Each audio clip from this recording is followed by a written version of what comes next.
আসসালামু আলাইকুম। প্রিয় দর্শক, আপনারা জানেন যে গণ অধিকার পরিষদ নামে একটা দল আছে, যেই দলের প্রধান হইল আমাদের নুরুল হক নূর সাহেব, যিনি কয়েকদিন আগেই আহত হয়েছেন এবং উনি বাংলাদেশ মানে সিঙ্গাপুর সহ বিভিন্ন দেশে চিকিৎসাদি করে উনি দেশে ফিরছেন। এই দলটার আমার সাথে ইইউ প্রতিনিধিরা আজকে সাক্ষাৎ করছে এবং সাক্ষাৎ করে ওনারা জানতে চায় যে এই দলের নির্বাচনী প্রস্তুতি কেমন, এই ব্যাপার নিয়ে নিউজ। গণ অধিকারের নির্বাচনী প্রস্তুতি জানতে চায় ইইউ। গণ অধিকার পরিষদের সঙ্গে বৈঠক করেছে ইউনিয়নের একটি প্রতিনিধি দল।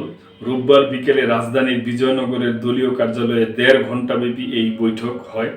গণ অধিকার পরিষদের সাধারণ সম্পাদক মোহাম্মদ রাশেদ খানের নেতৃত্বে ১২ সদস্যের প্রতিনিধি দল বৈঠকে অংশগ্রহণ করে।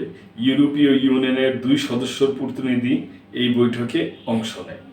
গণ অধিকার জানায়, ইউরোপীয় ইউনিয়নের প্রতিনিধি দল আগামী নির্বাচনে গণ অধিকার পরিষদের প্রস্তুতি, দলের আর্থিক সিস্টেম, নির্বাচনী পরিবেশ, নির্বাচনী জোট, নির্বাচন কমিশনের উপর আস্থা ও জুলাই জাতীয় সনদ নিয়ে আমাদের চিন্তা সম্পর্কে জানতে চান। রাশেদ খান বলেন, গণ অধিকার পরিষদ ইতিমধ্যে 50টি আসনে প্রার্থী ঘোষণা করেছে, শিগগিরই আরও 100 আসনে প্রার্থী ঘোষণা করবে। 300 আসনে প্রার্থী দেওয়ার বিষয়ে আমাদের সিদ্ধান্ত রয়েছে। দলের নেতাকর্মীদের কাছ থেকে অনুদান সংগ্রহের মাধ্যমে সংগঠন পরিচালিত হয়। এখনো পর্যন্ত কারো সঙ্গে আমাদের নির্বাচনী জোট হয়নি। আমরা মনে করি সুষ্ঠু নির্বাচনের জন্য নির্বাচনী পরিবেশ খুবই গুরুত্বপূর্ণ, কিন্তু সেদিকে সরকারের এখনো মনোযোগ দেয়নি।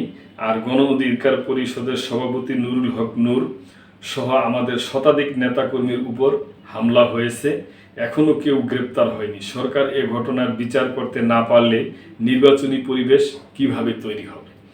তবে নির্বাচন কমিশনের উপর আমরা আস্থা বিশ্বাস রাখতে চাই, তাদের আন্তরিকতা আছে। তবে রাজনৈতিক দলগুলো নির্বাচন কমিশনকে সহযোগিতা না করলে সুষ্ঠু নির্বাচন সম্ভব নয়।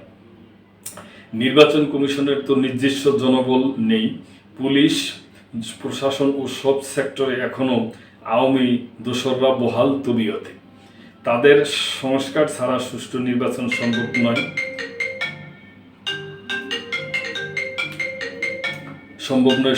সুতরাং নির্বাচনের আগে প্রশাসনের সংস্কার গুরুত্বপূর্ণ।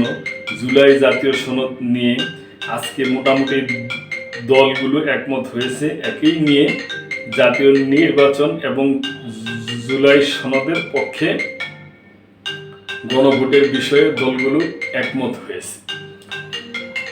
আমরা আশাবাদী শীঘ্রই আমরা পুরোপুরি একমতে আসতে পারব। নতুন বাংলাদেশ গঠনে ঐক্যমতে আসার কোনো বিকল্প নেই। বৈঠকে উপস্থিত ছিলেন গণ অধিকার পরিষদের ফারুক হাসান, শাকিলুজ্জামান, মাহফুজুর রহমান খান, শহীদুল ইসলাম ফাহিম, খালিদ হোসেন, হাবিবুর রহমান, রিজু প্রমুখ। তো প্রিয় দর্শক, আশা করি যে গণ অধিকার পরিষদে ভালোভাবেই নির্বাচনে অংশ নিবে এবং এই ব্যাপারে যদি আপনাদের কোনো কিছু বলার থাকে তাহলে অবশ্যই লাইক, কমেন্ট, শেয়ার করে সাবস্ক্রাইব করে মেম্বারশিপ হয়ে আমাদের পাশেই থাকবেন। আল্লাহ হাফেজ।